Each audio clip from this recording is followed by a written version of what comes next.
pemirsa, kembali Anda menyaksikan Halo Indonesia. Dan seperti biasa, selama 1 jam ke depan kami akan menghadirkan beragam informasi menarik. Apa saja Lorin hari ini? Iya, berbagai informasi terkini dan inspiratif telah kami siapkan untuk Anda. Antara lain, 3-in-1 resmi dihapus, pemerintah pun percepat ERP. Ada pula 2 bulan sebelum Hari Raya, tiket kereta pralebaran habis terjual. Ya, dan dalam segmen bincang kita akan membahas tentang pembekalan keterampilan bagi warga binaan di Lembaga Pemasyarakatan Cipinang. Dan inilah Halo Indonesia selengkapnya.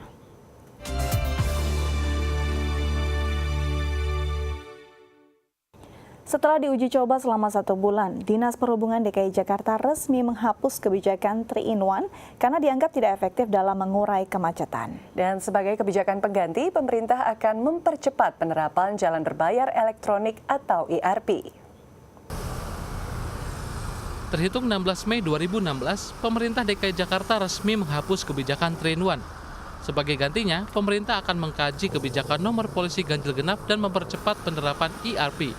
Namun ERP baru dapat diterapkan pada tahun 2017 karena hingga kini pemerintah masih mencari operator yang tepat dalam mengoperasikan ERP. Sambil menunggu ERP, pemerintah akan menerapkan pembatasan nomor polisi ganjil genap pada kendaraan yang lewat di Jalan Protokol Jakarta.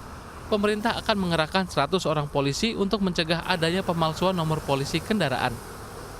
Nanti kita penerapannya itu ya sesuai dengan tanggal. Kalau seumpamanya tanggalnya ganjil, ya yang boleh masuk ke ruas tersebut itulah adalah kendaraan yang memang platnya ganjil kan gitu. Terus gimana Pak kalau seumpamanya ada beli plat palsu ya nggak apa-apa, kita random saja. Lampu merah kita lihat aja, kita cek. Ya kan, lihat STNK. Nah, kita sudah minta sama Polda dan Polda oke, malah sepakat. Wah, nanti kalau seumpamanya ada seperti itu bikin sanksi yang tegas ini masuk pidana pemalsuan. Untuk mengantisipasi kemacetan akibat dihapusnya 3-in-1, Dinas Perhubungan akan melakukan rekayasa lalu lintas dengan memanfaatkan jalur-jalur kecil di sekitar jalan protokol. Selain itu, durasi lampu lalu lintas juga akan menjadi perhatian pemerintah. Apabila kemacetan sudah mengular, durasi lampu hijau akan diperpanjang agar kendaraan tidak menumpuk di satu titik. Kita akan lakukan sosialisasi kepada masyarakat terkait masalah alternatif pengalihan arus. Baik itu kepada arus sebelum memasuki kawasan 3-in-1 yang akan kita cabut maupun setelah memasuki kawasan 3-in-1 yang akan kita cabut. Kita juga akan melakukan rekayasa pengaturan waktu traffic light. Jadi kalau seumpamanya memang sudah terlalu panjang hijaunya akan kita tambah gitu. Yeremia Tera, Denny Kristiawan, Dai TV. Setelah 3-in-1 resmi dihapus, beberapa pengguna jalan mengeluhkan kemacetan yang semakin panjang. Umumnya masyarakat mengeluhkan durasi perjalanan mereka yang 2 kali lipat lebih lama. Nah, berikut ini kita saksikan seperti apa tanggapan para pengguna jalan pasca penghapusan 3-in-1. Pasca penghapusan 3-in-1, sejumlah titik jalanan utama ibu kota semakin padat. Hal serupa juga dialami jalan-jalan alternatif. Kepadatan terparah terjadi pada jam-jam sibuk, yakni pada jam 7 hingga jam 9 pagi. Mayoritas pengguna jalan mengeluh karena waktu tempuh bertambah 2 kali lipat dibandingkan masa aktifnya pemberlakuan 3-in-1. Waktu juga ada kan, karena waktu saya berangkat dari Tamrin gitu kan, ke kantor, itu waktu bisa kena 1,5 jam. Biasanya kan 1 jam kurang lah nyampe di kantor. Makin macet, jarak tempuh saya kurang lebih mungkin nambah sekitar 30 sampai 45 menit. Karena dari imbasnya kita udah hampir sebulan ini makin macet. Itu sih. Akhirnya tapi kemana-mana imbasnya. Ke pinggir-pinggir jalan-jalan tikus pun kena imbas macet juga. Namun tidak semua pengguna jalan mengeluh dengan kondisi kemacetan. Sebagian pengguna kendaraan yang sehari-harinya memang menghindari 3-in-1 merasa keadaan ini lebih baik karena kini bisa bebas melalui jalan protokol. Saya sebagai pengguna kendaraan roda 4 sangat setuju, karena selama ini saya terus terang aja kucing-kucingan. Gitu Pak, dengan 3-in-1 karena saya dari Cibubur ke Sudirman pasti kebetulan lebih efektif saya pakai kendaraan pribadi. Karena kalau pakai kendaraan umum saya nggak bisa ngejar waktu, terus terang aja itu. Mungkin moda transportasinya perlu dipikirkan lagi lah itu. Yeremia Tera, Denny Kristiawan, Dai TV.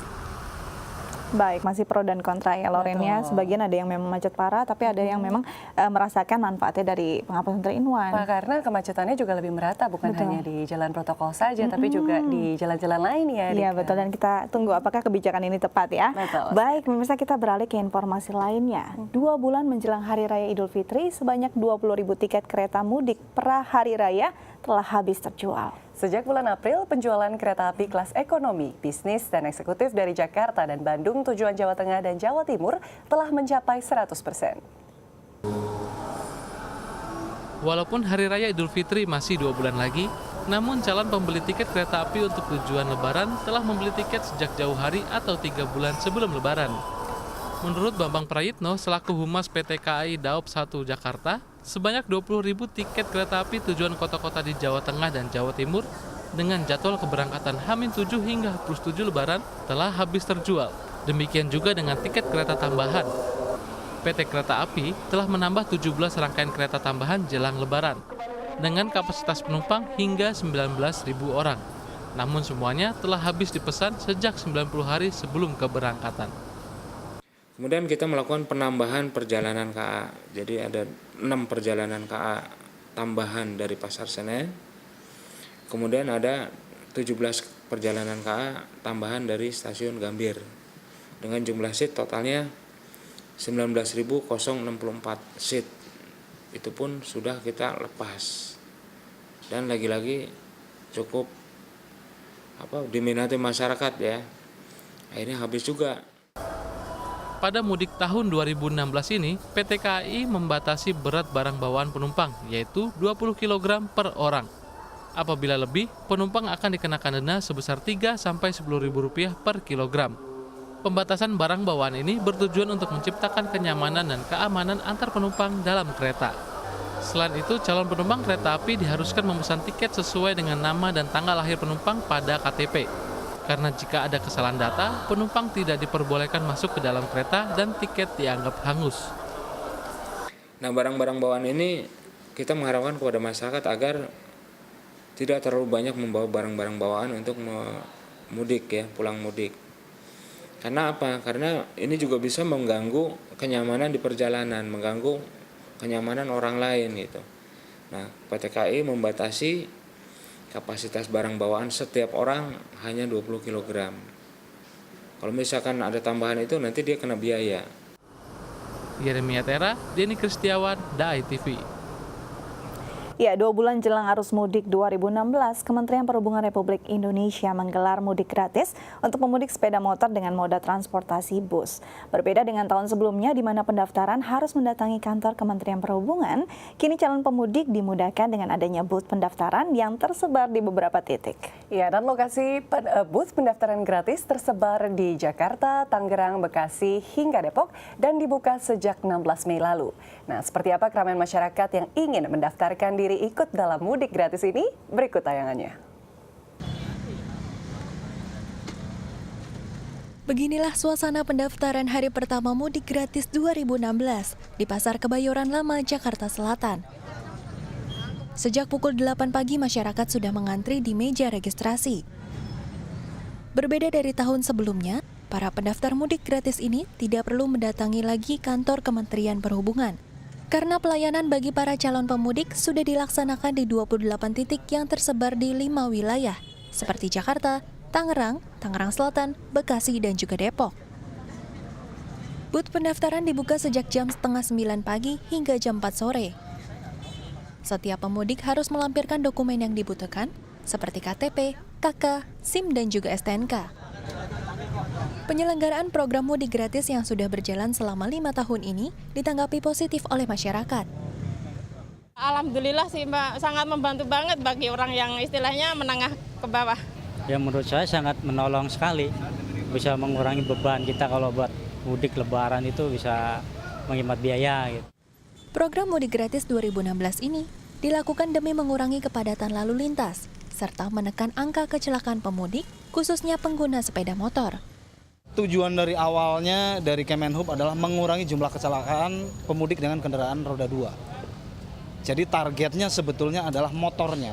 Untuk tahun ini memang luar biasa, jadi sekitar 429 bus.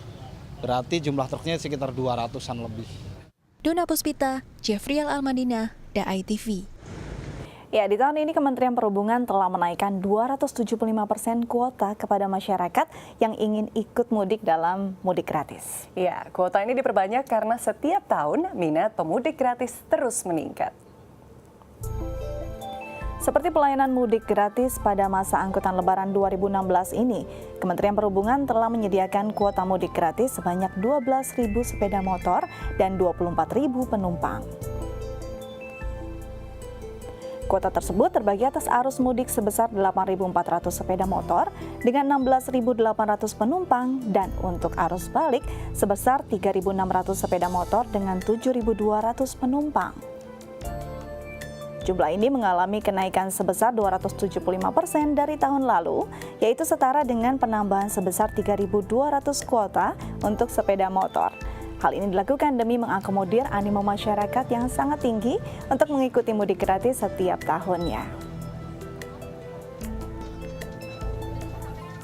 Ya, pemirsa, selain pendaftaran mudik gratis yang dilaksanakan di 5 kota, Kementerian Perhubungan Republik Republik Indonesia untuk Dinas Jakarta sudah menyiapkan 429 bus untuk mengangkut calon pemudik untuk berbagai daerah tujuan. Ya, dan keberangkatan untuk penumpang akan dilaksanakan pada tanggal 2 Juli 2016 dari Taman Mini Indonesia Indah. Tahun 2016 ini, pelayanan angkutan mudik gratis dari Kementerian Perhubungan telah disiapkan 429 bus yang akan melayani 9 kota tujuan, seperti Tegal, Kebumen, Purwokerto, Yogyakarta, Solo, Wonogiri, Wonosobo, Magelang, hingga Semarang. Sedangkan untuk arus balik terdapat 3 kota tujuan, yaitu Yogyakarta, Solo, dan juga Semarang. Seperti tahun sebelumnya, terdapat 2 cara yang dapat dipilih oleh calon pemudik saat mendaftarkan diri, secara online maupun offline. Jika Anda ingin mendaftarkan diri secara online, Anda dapat membuka portal mudikgratis.debhub.go.id, masukkan data-data yang dibutuhkan, lalu verifikasi dokumen maksimal 3 hari di kantor Dinas Perhubungan Tangerang, Tangerang Selatan, Depok, ataupun Bekasi. Jika Anda ingin mendaftarkan diri secara offline, Anda dapat mendatangi booth pendaftaran dengan jadwal yang sudah ditentukan. Setidaknya terdapat 5 area yang dipusatkan sebagai tempat pendaftaran, yaitu Jakarta, Depok, Tangerang, Tangerang Selatan, hingga Bekasi. Baik pendaftaran secara online maupun offline akan ditutup pada tanggal 12 Juni 2016 mendatang. Saat mendaftarkan diri atau verifikasi dokumen, bawalah kelengkapan identitas pribadi Anda. Pastikan pula sepeda motor yang didaftarkan dalam keadaan orisinil dan layak jalan, di mana STNK dan pajak kendaraan sudah dilunasi. Kalau syaratnya udah pasti harus ada STNK yang masih berlaku ya. Terus ada SIM, ada KTP, ada KK. Terus ketentuannya 2+1. 2+1-nya itu maksudnya 2 dewasa orang tuanya, 1-nya itu balita. Keberangkatan sepeda motor yang sudah terdaftar dalam Mudik Gratis 2016 akan dilaksanakan pada tanggal 1 Juli 2016 dari kantor Bulog Divisi Regional 1 Kelapa Gading. Sedangkan keberangkatan untuk penumpang akan dilaksanakan pada tanggal 2 Juli 2016 dari Taman Mini Indonesia Indah. Dona Puspita, Jeffriel Almadina, DAI TV. Iya, baik. Kayaknya kita udah siap mudik ya. Benar. Banyak transportasi dan juga banyak fasilitas yang disiapkan oleh pemerintah. Sudah mulai mendekat nih waktunya. Baik. Baik, pemirsa, kita beralih ke informasi lain. Selanjutnya kami akan membahas tentang pembekalan keterampilan bagi warga binaan di Lembaga Pemasyarakatan Cipinang. Namun setelah jeda berikut, tetap bersama kami di Halo Indonesia.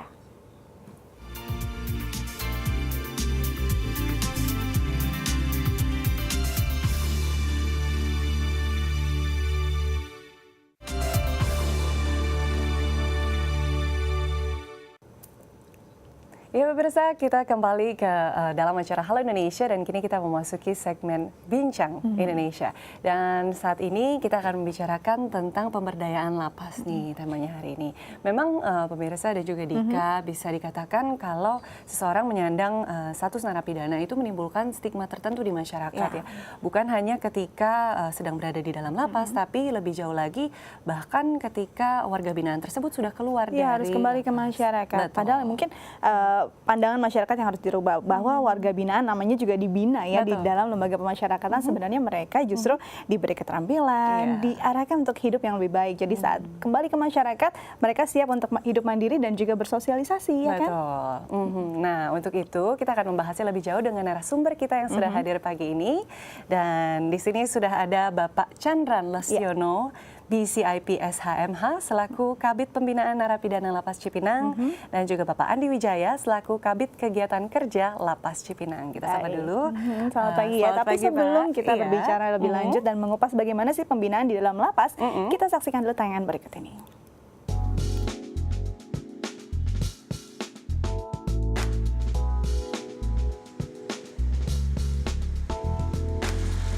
Tanah seluas 10 kali 200 meter milik Lapas Cipinang, Jakarta Timur, kini berubah menjadi kebun yang asri.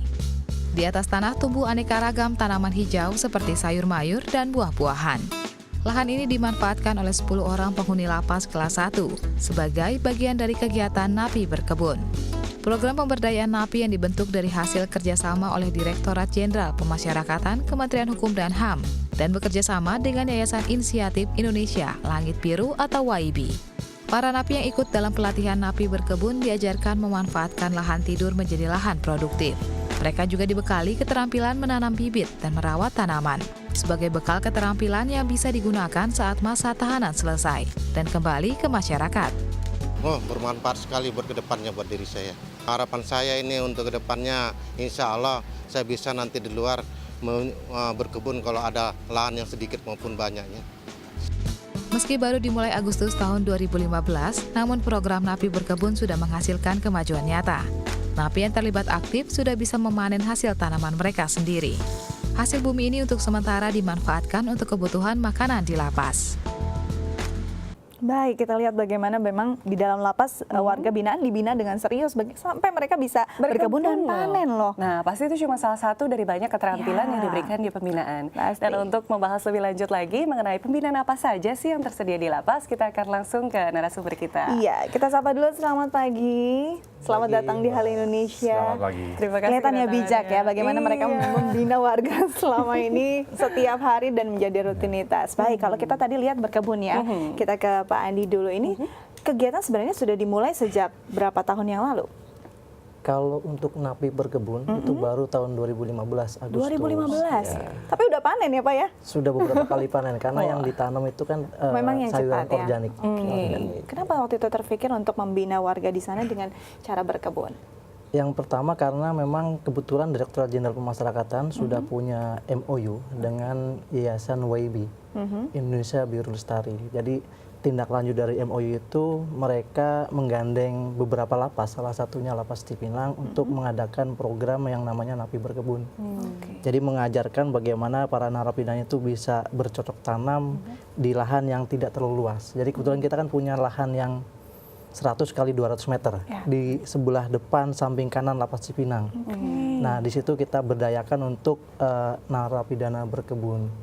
Dan ini menarik ya Lorenia, bisa jadi hijau di sekeliling lapas juga ya. Iya, pasti juga menambah keasrian lingkungan di sekitar lapas. Nah, kita ke Pak Chandran. Sebetulnya pertama-tama kita mungkin mau nanya dulu apa sih Pak fungsi lapas dan pembinaan yang dilakukan di dalamnya bagi para warga binaan? Sebenarnya kalau kita lihat di undang-undang untuk fungsi lapas itu kan tempat pembinaan bagi warga binaan pemasyarakatan dan anak didik pemasyarakatan. Kenapa anak didik? Karena di situ juga ada warga binaan yang memang umurnya masih di bawah umur, jadi masih status anak-anak. Nah, dibilang warga binaan jadi anak didik. Nah, dalam proses pembinaan ini juga kita bagi dua, terutama yang pembinaan untuk yang kepribadian dengan pembinaan yang kemandirian. Nah, tadi sudah dijelaskan untuk Pak Andi adalah yang kemandirian. Yang punya skill. Kalau di pembinaan kepribadian ini yang terutama kita laksanakan adalah untuk pembinaan keagamaan, keyakinan terhadap Allah atau Tuhan Yang Maha Esa. Karena dari situlah kita bisa ajarkan mereka mungkin yang selama ini mereka di luar kurang atau mungkin belum melaksanakan kewajiban sebagai umat beragama di dalam, karena waktu juga cukup dan tempat juga sudah kita sediakan. Jadi kita totalkan di sana. Pembinaan awalnya adalah masalah keagamaan. Jadi kita tanamkan nilai-nilai agama ya pada masing-masing penganut agama. Karena di sana tersedia masjid, gereja, vihara juga. Jadi memang kalau dalam keadaan yang karena warga binaan yang baru masuk lapas kadang-kadang memang saat terpuruk spiritual lah yang memungkinkan untuk mengajak mereka ke arah yang lebih benar ya. Tapi kalau misalkan tadi ada kepribadian dengan agama masing-masing. Saya dengar juga di dalam ada program bedah Alkitab seperti itu ya. Itu bagaimana mengajak mereka untuk apakah memang didata sesuai agamanya lalu diarahkan atau memang inisiatif mereka sendiri untuk mengikuti program-program kepribadian? Sebenarnya kalau untuk program pembinaan itu adalah salah satu kewajiban. Wajib untuk diikuti oleh mereka yang menjalankan masa pidananya. Karena itu kan salah satu program yang harus mereka lalui untuk nanti program kelanjutannya. Nah, jadi untuk program-program yang sudah kita sediakan itu wajib mereka, terutama untuk keagamaan. Itu kan memang mereka harus wajib diikuti, apalagi kan mereka yakin pasti mereka itu punya agama, tidak memilih dana di situ. Dua jenis pembinaan tadi, baik dari kepribadian maupun kemandirian ini, apakah dilangsungkan secara simultan, berbarengan, atau mungkin dari yang dibina kepribadiannya dulu, baru kemudian kemandiriannya, seperti apa nih Pak? Awalnya kita didik untuk kepribadian dulu, kita tanamkan, jadi nilai-nilai ini yang selama ini mungkin di luar ditinggalkan oleh mereka, kita munculkan lagi, kita yakinkan lagi bahwa selama masa pidana ini adalah ya bukan suatu yang salah, tetapi mungkin mereka ada yang lupa, ada yang terlibat di luar. Jadi kita tanamkan lagi, kita ingatkan lagi, ini ada semua cobaan jalan. Jadi mereka juga menyadari dan menjalankan masa pidana itu tidak dengan berat hati. Jadi mereka dengan ikhlas menerima apa yang selama ini mereka mungkin lupa di luar. Mereka tinggalkan, kita ingatkan bahwa ini adalah cobaan. Jadi mereka tidak berat dan kita yakinkan selama mereka menjalankan di sini terus berdoa, mereka akan tetap semangat dan mendoakan keluarganya yang di luar juga kan melalui proses keagamaan itu mereka juga makin yakin. Jadi memang memberi semangat dan support dan kepercayaan diri pastinya. Tapi betul di situ. Dua hal ini untuk dibekali ke warga binaan yang jumlahnya ribuan orang, mungkin pekerjaan rumah yang luar biasa juga ya. Kita akan bahas lebih lanjut. Namun setelah jeda berikut tetap bersama kami di Halo Indonesia.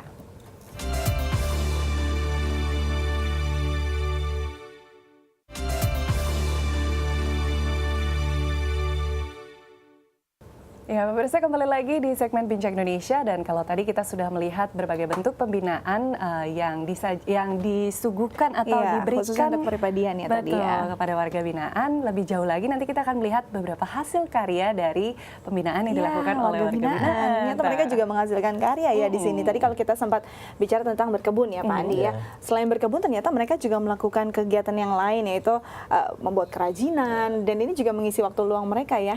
Nah, bagaimana antusiasnya saat itu?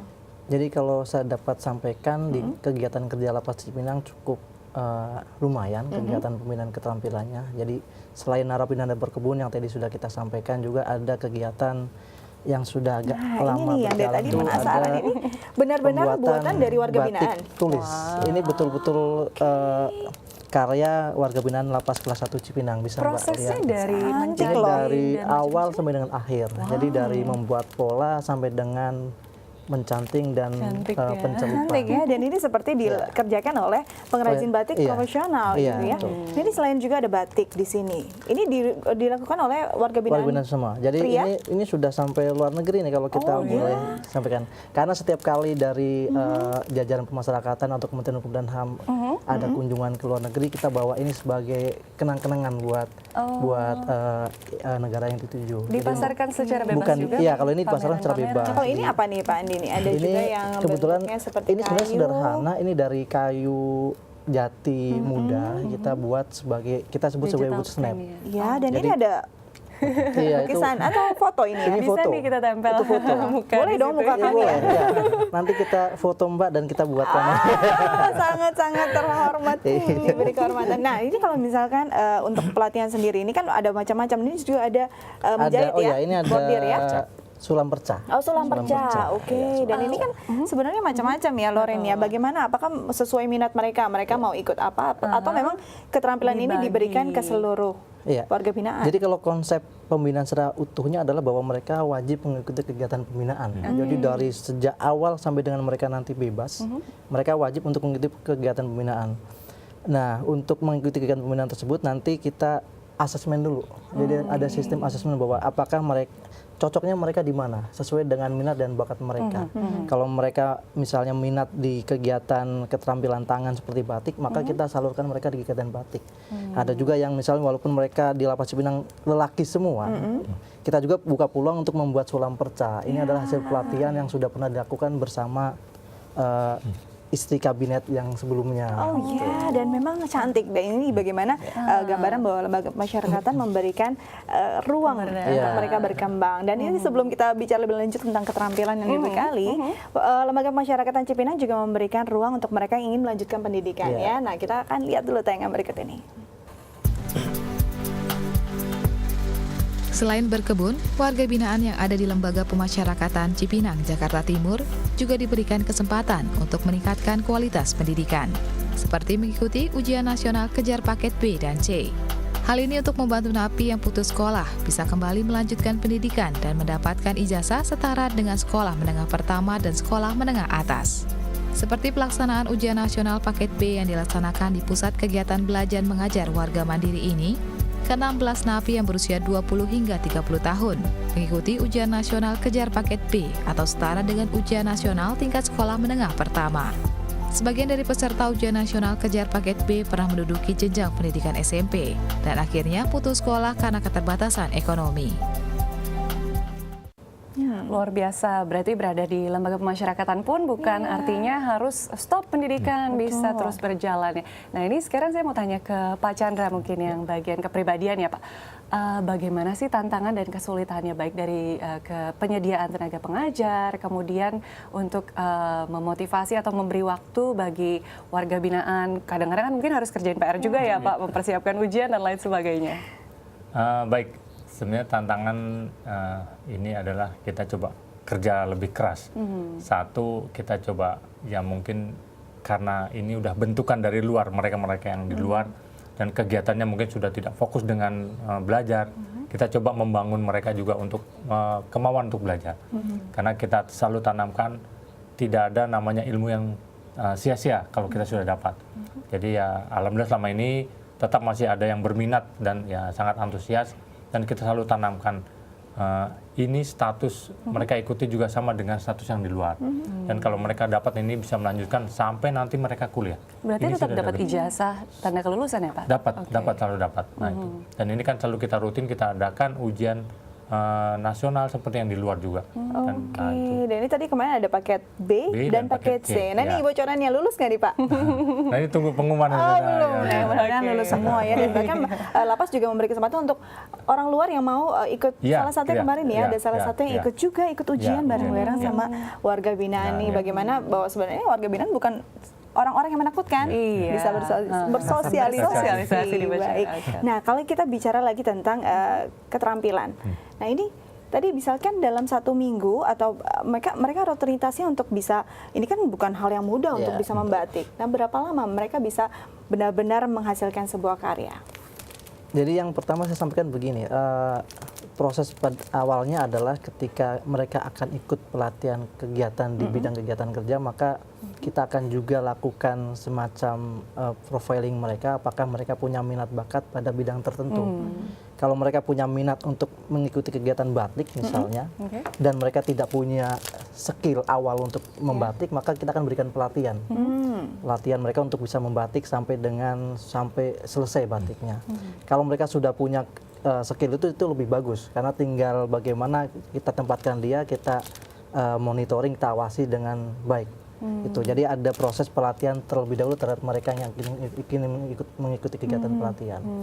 Di tempat kita ada sekarang 300 orang yang ikut terlibat kegiatan kerja. Kan ada selain sulam perca, batik, wood snap, ada juga napi perkebun, ada jahit celana pendek, ada laundry, ada perkayuan dan pengelasan. Jadi ada beragam kegiatan. Walaupun tidak semua juga dari 3.000 orang itu bisa kegiatan kerja, tapi paling tidak kita mencoba memberikan wadah bagi mereka agar bisa lebih baik, punya keterampilan ketika yang bisa mereka pergunakan setelah mereka bebas nanti. Baik, ini tergambar ya bagaimana sebenarnya kehidupan sosial masih juga terbangun ya di dalam lapas. Nah, ini kalau kita bicara tentang tadi ada keterampilan, ada kepribadian. Nah, sebenarnya sudah terlihat belum sih manfaatnya untuk para warga binaan, dan apakah secara finansial mereka juga terbantu dengan adanya karya-karya ini? Kita bahkan bahas lebih lanjut namun setelah jeda berikut. Tetap bersama kami di Halo Indonesia.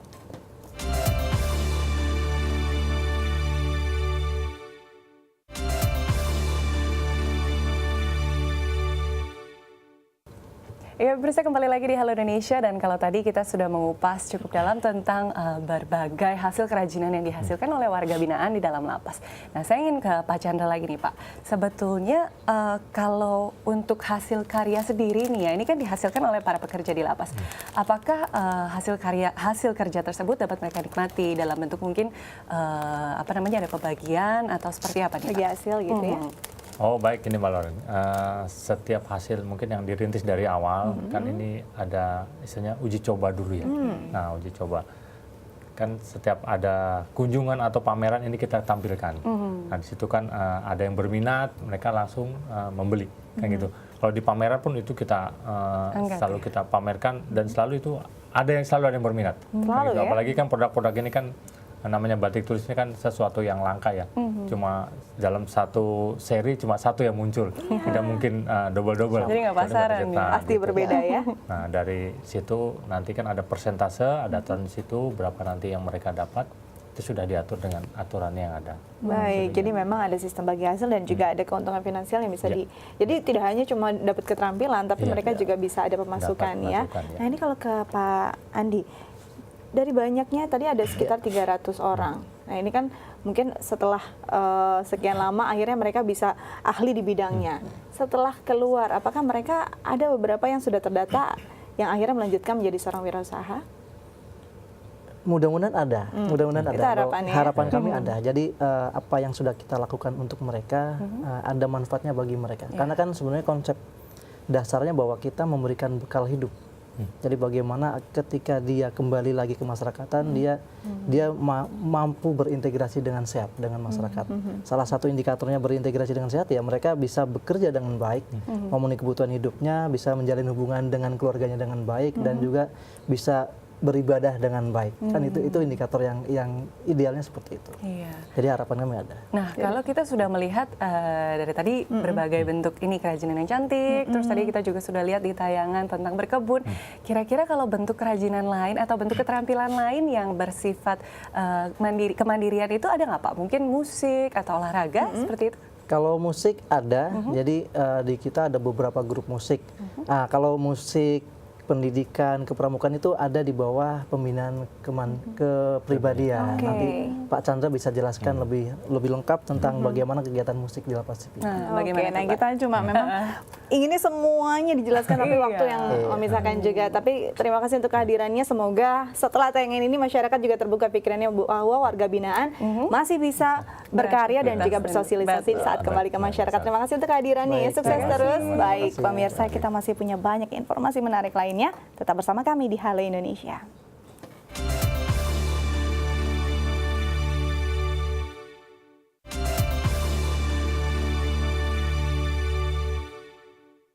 Ya, pemirsa, relawan Buddha Seci membantu mewujudkan kesejahteraan pangan lewat pembinaan para petani di 2 desa Lumbung Padi, Kabupaten Landak, Kalimantan Barat. Dan berikut selengkapnya.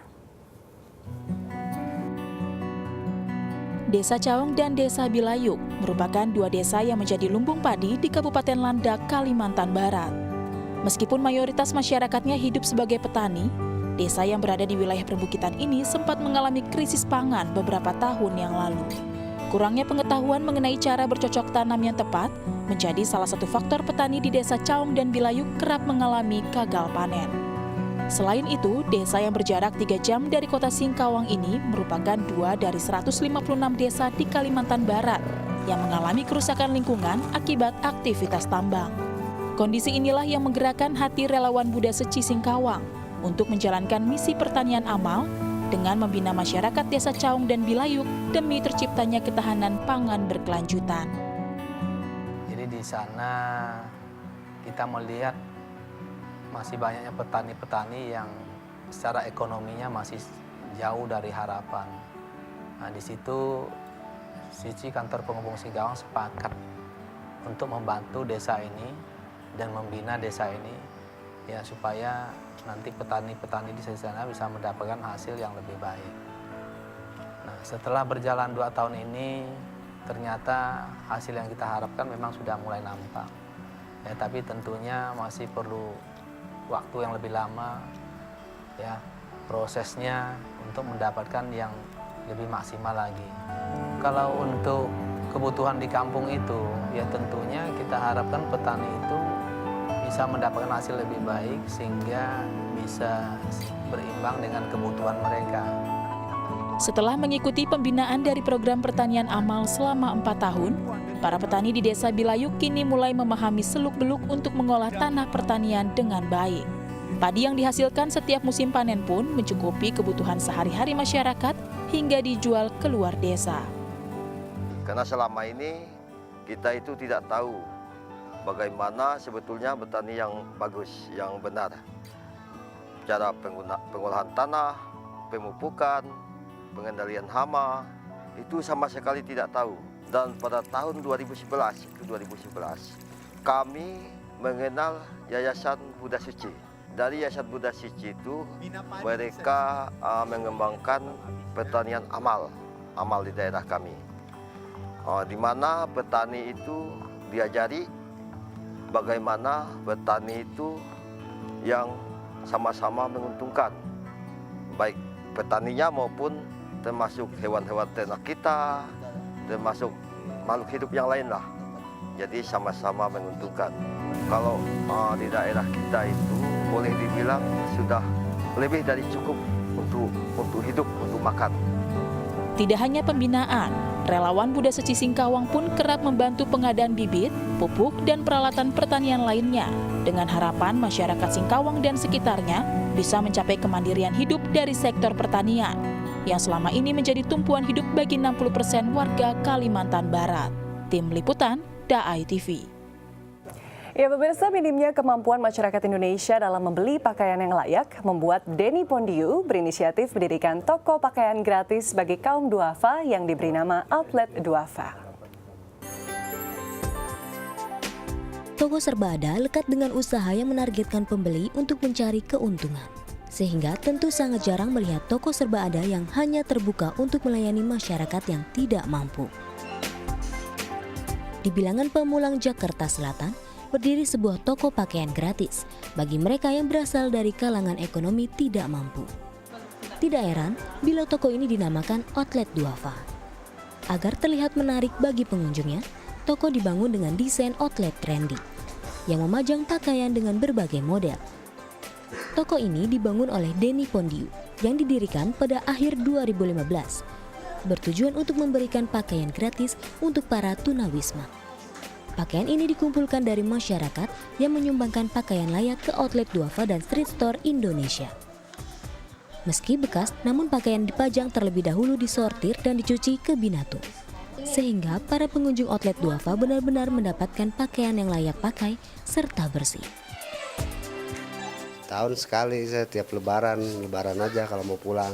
Ya senang sekali saya karena kan ada terus pakaiannya dalam 2 minggu sekali bisa ngambil 3 potong gitu. Paling saya ngarepin THR 10 tahun sekali. Jadi tiap bulan ini nggak pernah beli baju yang baru. Ya alhamdulillah bisa buat sehari-harinya gonta-ganti gitu ya. Buat bantu anak-anak kayak pemenye tas, sepatu kan kadang dapet.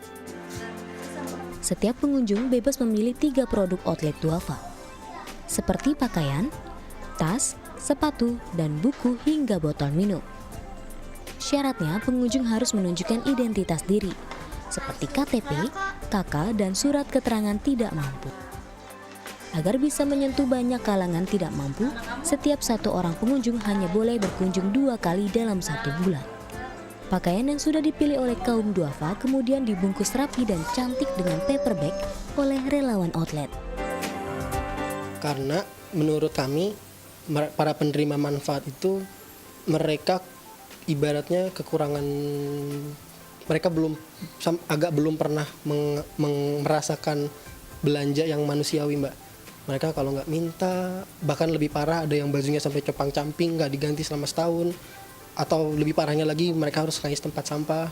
Ya kenapa nggak kita berikan, ya inilah pengalaman belanja yang manusiawi. Datang ke sini, dilayani, pilih baju apa, bajunya juga sudah dicuci.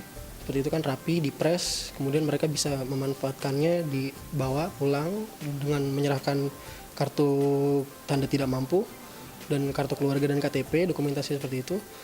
Bawa pulang untuk diri sendiri dan keluarga di rumah. Donasinya banyak sih, Mbak. Awalnya kita terima barang sandang, pakaian, baju celana, rok, sepatu, kemudian makin kesini berkembang ke buku, juga boneka, tas bahkan. Dalam mengumpulkan pakaian layak pakai, outlet duafa menjaring kepedulian lewat media sosial dan menyediakan jasa penjemputan pakaian bagi penyumbang yang berdomisili di sekitar Jakarta Selatan. Selain memberikan sejumlah pakaian gratis, outlet duafa juga memberikan pengajaran bahasa Inggris dan sekolah mengaji gratis bagi anak-anak kurang mampu.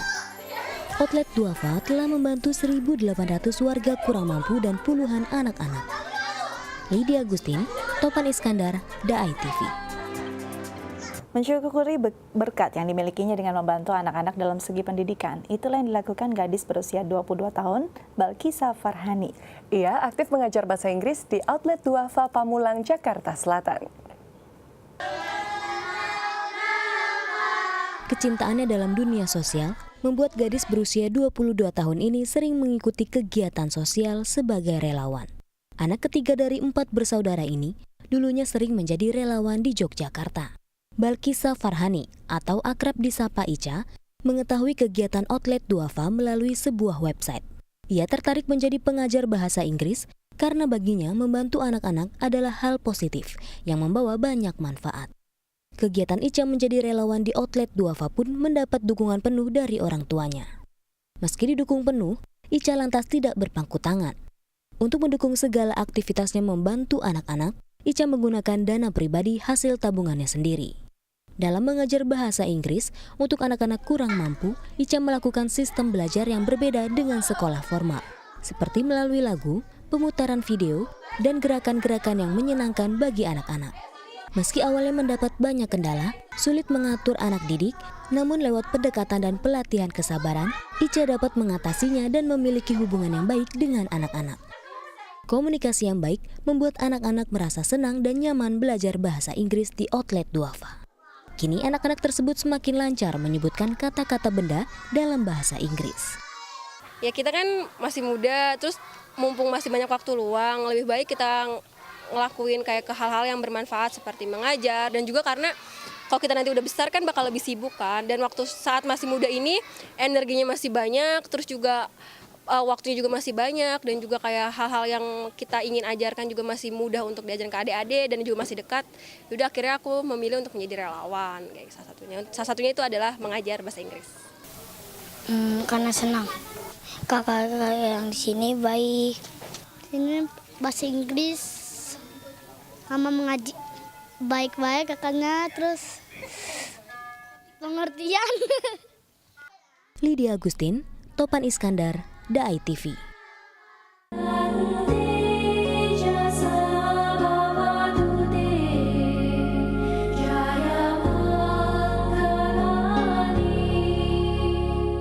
Perayaan Waisak ternyata tak hanya bisa dirayakan di wihara saja. Untuk menjangkau lebih banyak umat, keluarga Budayana Indonesia menggelar perayaan Waisak Goes to Mall di Emporium Pluit Mall Jakarta. Ya, perayaan Waisak Goes to Mall ini digelar sejak tanggal 17 Mei hingga 22 Mei 2016 dan mendapatkan sambutan baik dari masyarakat.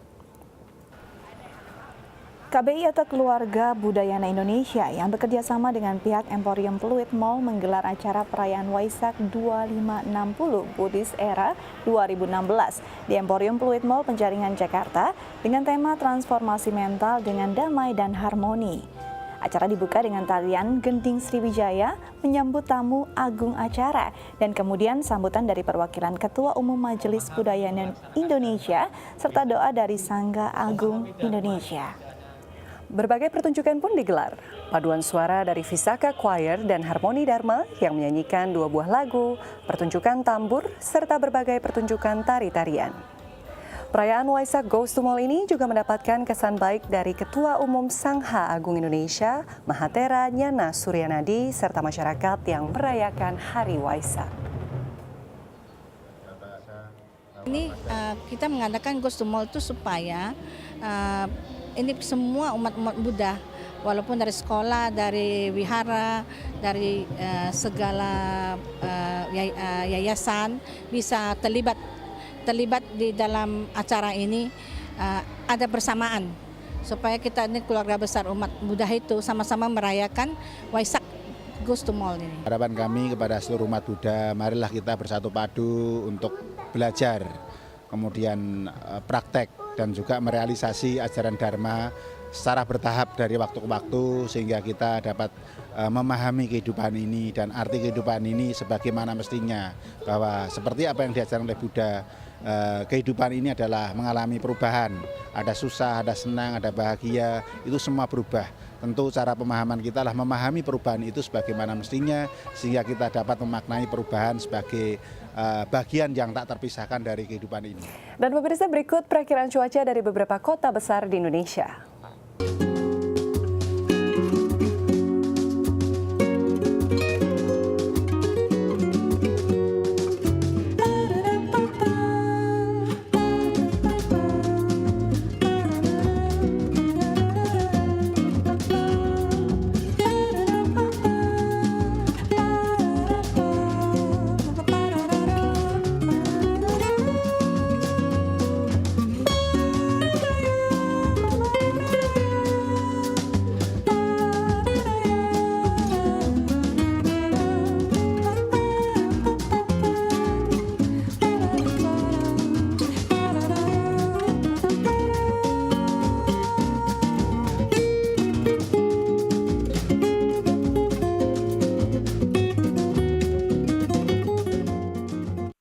Ya, pemirsa, sekian perjumpaan kita hari ini. Saksikan terus Halo Indonesia dari Senin hingga Jumat di waktu yang sama. Dan jangan lupa follow Twitter kami di @daai_tv dan juga @haloindo_daai_tv. Ya, akhir kata saya Astia Dika. Dan saya Lorena Evelyn, mewakili seluruh kru yang bertugas, pamit undur diri. Sampai jumpa dan selamat beraktivitas.